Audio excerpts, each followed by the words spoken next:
Aye. No, thank you. All opposed? 5 in favor, 0 opposed.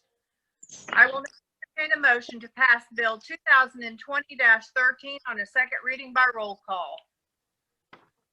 So moved. Second. Shelley? Dennis M. Clark, Yes. Dr. L. Corey Sloan, Yes. Becky Curtis, Yes. Julie Osmus, Yes. Darlene Breckenridge. Yes. All right.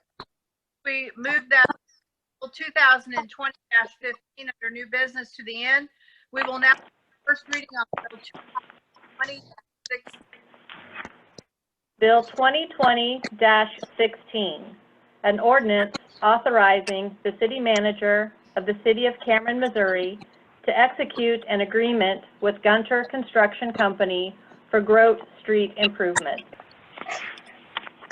Motion to pass Bill 2016 on a first reading. So moved. Second. Discussion? Drew, are you there? Yes. Okay.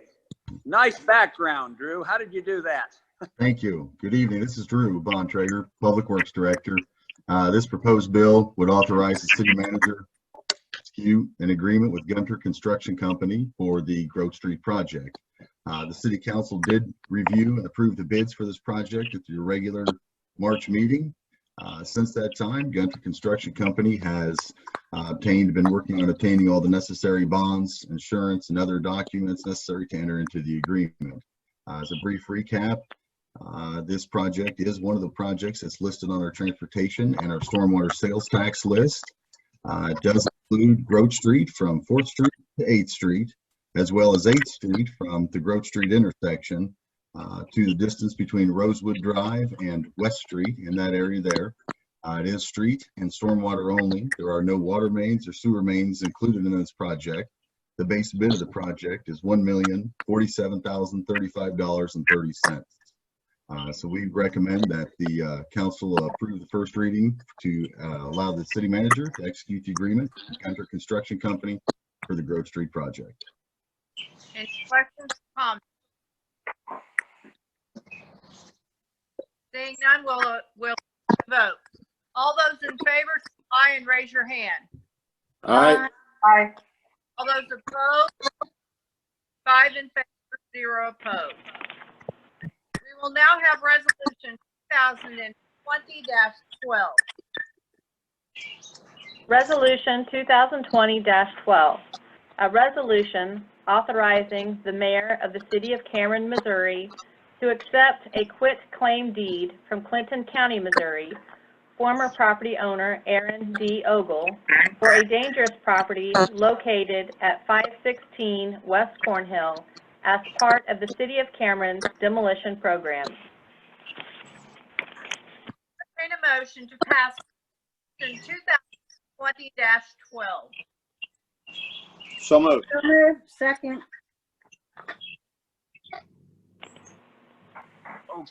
Okay, I think we have Paul here to make some comments on that.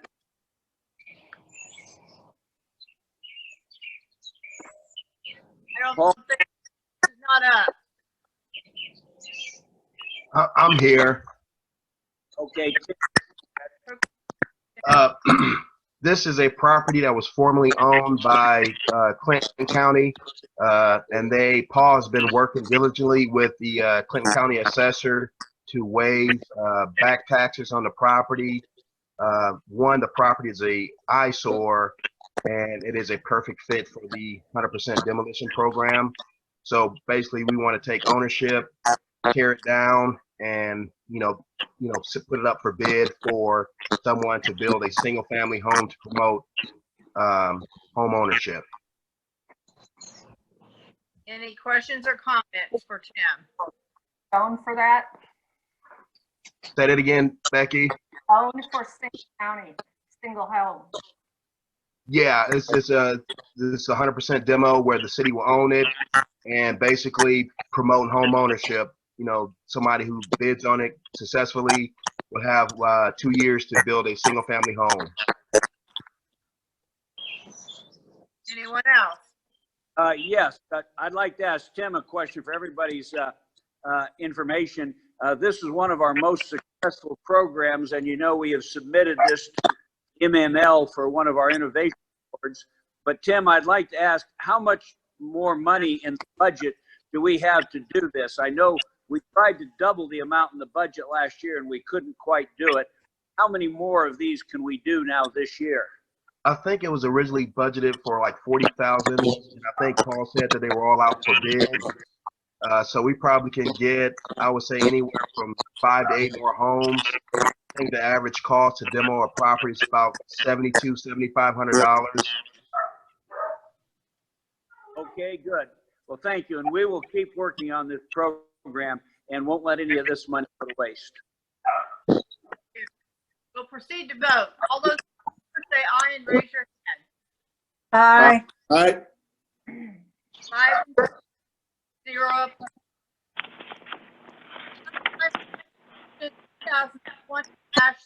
2020-13.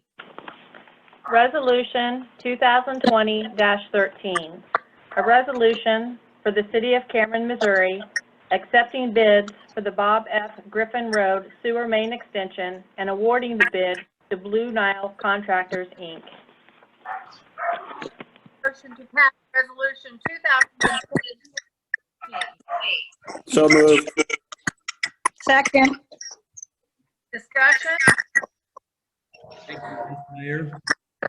What you have before you is a resolution to accept the bid of Blue Nile Contractors. We advertised for bids for extending the sewer from the sewer plant over to Bob Griffin Road to serve businesses along Bob Griffin Road. We estimated the cost of this project to be around $300,000. We did get the project, and Blue Nile was the best bid at $249,000. So about $50,000 less than what we'd anticipated. So I would recommend that the council approve this resolution and we can provide them with the notice of award. Questions or comments for Zach? Okay, we'll proceed to vote. All those in favor, say aye and raise your hand. Aye. Aye. All those opposed, 5 in favor, 0. Thank you.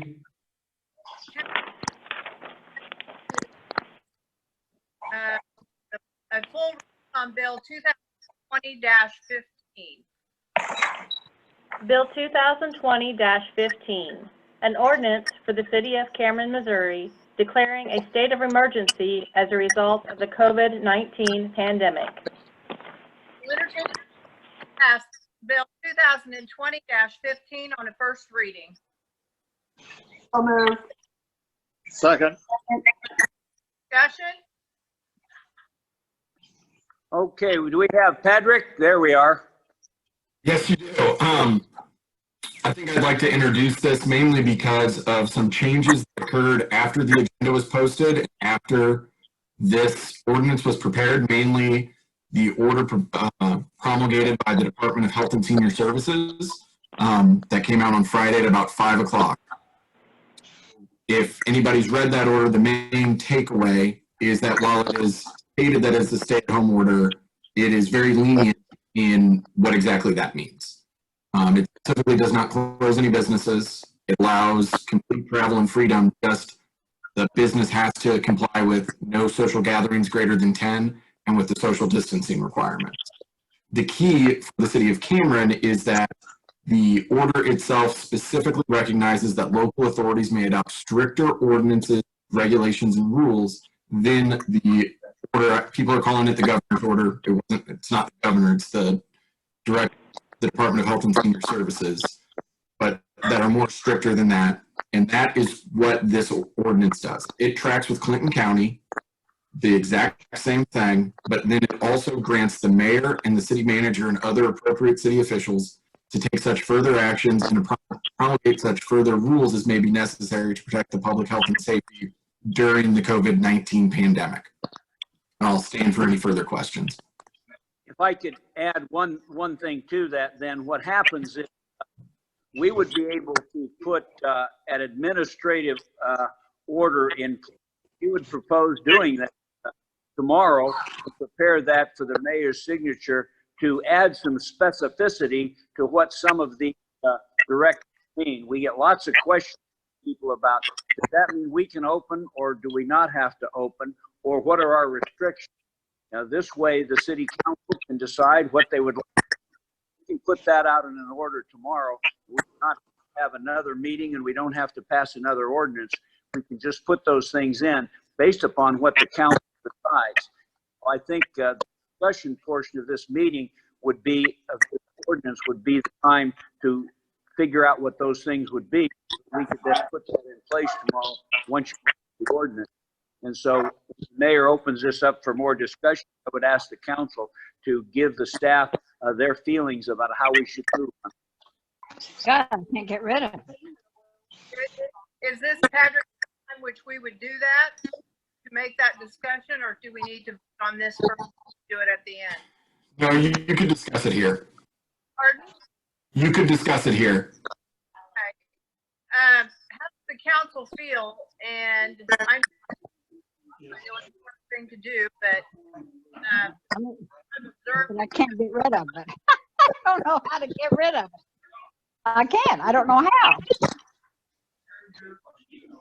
Well, I would like to see our park and the playground equipment and those type of things closed right now because they're not abiding by it. Mayor, could you repeat those businesses? I couldn't hear what your list was. The parks, playground equipment, all the parks, all the playground equipment closed until we've had a chance for this to flatten out and for us to get a grip on this thing. Go ahead, Julie. Well, I think there's some other places that we ought to look at. I know that the trails are becoming very crowded, especially in the mornings between 7:30 and 10. And I've had several people tell me that it's really hard to keep a 6-foot distance with as many people out there as are out there. The other thing I think we might need to think about is the golf course. I've been by the golf course Saturday and Sunday, and there are a lot of golfers. And I don't know, hard to on the course, you kind of tell how many are there by the cars that are there. If they're sitting in the clubhouse, then they're not social distancing. But if they're playing on the course, I guess it depends on how many they have in each group. And whether they're riding in the same cart, they're shoulder to shoulder in a cart. Right. But usually there's 2 of them apart. I just thought it was a surprise to see how many cars were at the course on both Saturday and when I drove by. Right. And my thought is, as the weather gets nicer, it's going to be harder to keep those things, have social distancing, because people, if they're open, they're going to use them. Right. I also feel like this is really hard. This is hard for us as council, because this is not what we're geared for. We're geared for economic growth and keeping people going, but it's a temporary thing. I think that we're wanting guidance. They want